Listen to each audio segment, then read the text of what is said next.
I really wanted to like a Driveclub, and as much as I try, I just don't. So in this video, I'm going to give you my thoughts on Driveclub. I've been playing it for the past week, and I've sunk a fair few hours into it, and I've just stopped playing because I can't do it anymore.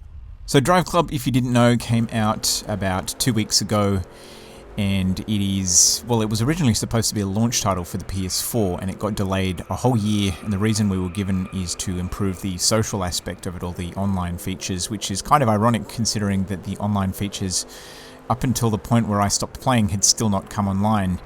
So anyway, for this review, what I've done is I've made two lists. I've made a list of pros and a list of cons, and I'll go through them one by one and just sort of tell you what I do and don't like about the game. And I think what we'll do is we'll do the pros first because it's a much smaller list, and I'm probably going to rant quite a fair bit when we get to the cons, so just be warned.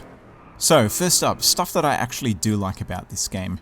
So there's not an awful lot that I like about this game, and I agree generally with all the reviews that have come out, not necessarily with scores because I don't really pay much attention to scores these days, but what people are saying about the game.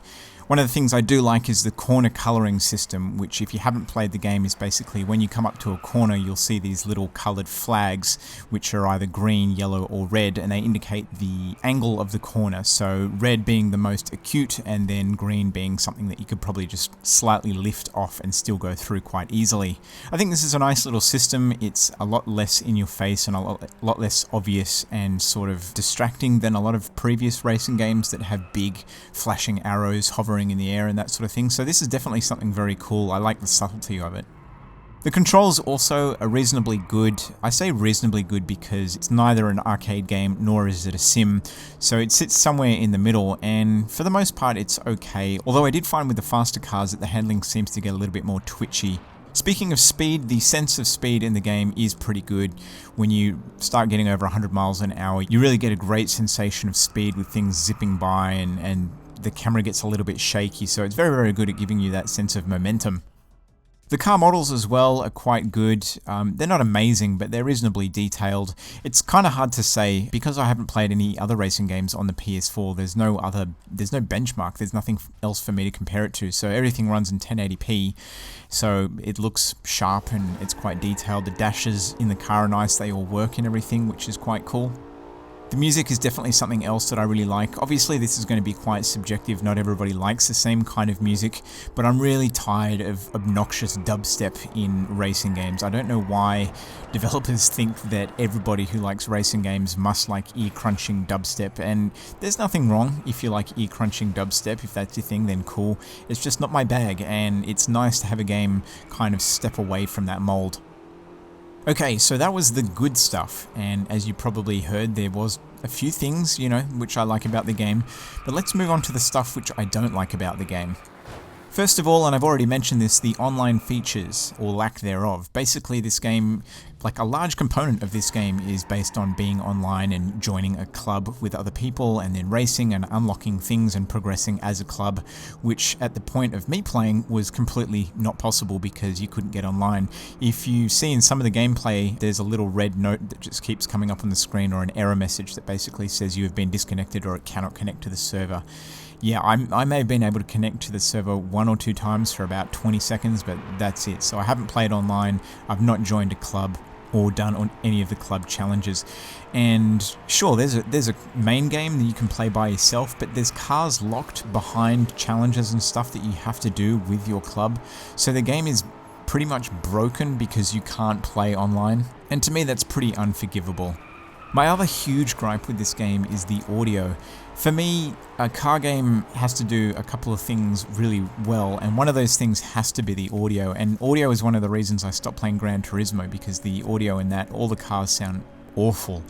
And although the cars sound good in this, like they all sound distinct and they sound quite nice, they all sound quite muted. Like I found that I was playing with my headset turned up to the maximum setting, and something that I thought was really weird is that if you play in the cockpit view, the engine noise is quieter than if you play with the view outside the car. So this was a huge gripe of mine. And the other thing that really annoyed me is, regardless of whether you're in the car or out of the car, you can't hear other cars around you, which is a huge thing. Like in the F1 games, or what's the other game that I played, Need for Speed Hot Pursuit, you can hear other cars approaching you and it gives you an idea of what direction they're coming from, whether they're going to try and do a pass or something like that, but you can barely hear any of the other cars, so this is really disappointing. Now, I said that the graphics were good in terms of car models, like they're reasonably detailed and stuff, but generally speaking, I haven't been impressed with the graphics at all, which sort of flies in the face of a lot of the reviews that have been out. People have been saying, oh yeah, graphics is probably the one place where it's really strong. I don't know, again, I don't really have anything to compare it to, but it just kind of feels like a PS3 game running at 1080p. Some of the background textures on trees are just really flat and dull. The lighting to me isn't that amazing. Like, it looks nice at night time, but during the day it's really unremarkable. I feel like there's a lot of things on this list which are like a big gripe of mine, but the next one is a really big gripe of mine, and that's the AI, the computer controlled cars. Where do I start with this? They're just bad altogether. They feel like they were brought over from a PS1 game. They're so basic, and they're super aggressive as well. They all tend to drive in a pack, all on the racing line, and it never feels like you're really racing. Like in other racing games, like I'll use F1 2012 as an example, when you pass a car, you feel like that car notices that you're there, and if it gets an opportunity to undercut you and take you at the next corner through slipstream or whatever, it will, and there's this real kind of tactical edge. With this one, it just feels like all the cars drive in a big group, and the objective is catch the group, somehow figure out how to get by them, because they'll all just barge you off the road, and if you do get by them, then you've pretty much won the race, except for the fact that there's a huge amount of rubber banding and the cars will stick right behind you on your grill and then do random weird slipstreaming and pass you down the straight. I mean, it's completely unrealistic, it's not fun, and I found the events that were time trials and didn't have any other cars on the road were generally the most fun. The tracks is something else which is disappointing. They're kind of boring. There's no real tracks, which would be fine if the tracks were good or challenging or well designed or really spectacular, but the tracks are just kind of underwhelming, and each track has this like opening cinematic so that you're supposed to be like, oh wow, look how awesome the graphics are.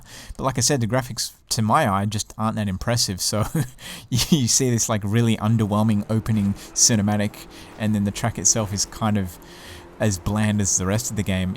I mean, I know that licensed tracks cost money, but it would have been nice if there was one or two recognizable tracks or locations. It's just, I don't know, it's all very bland.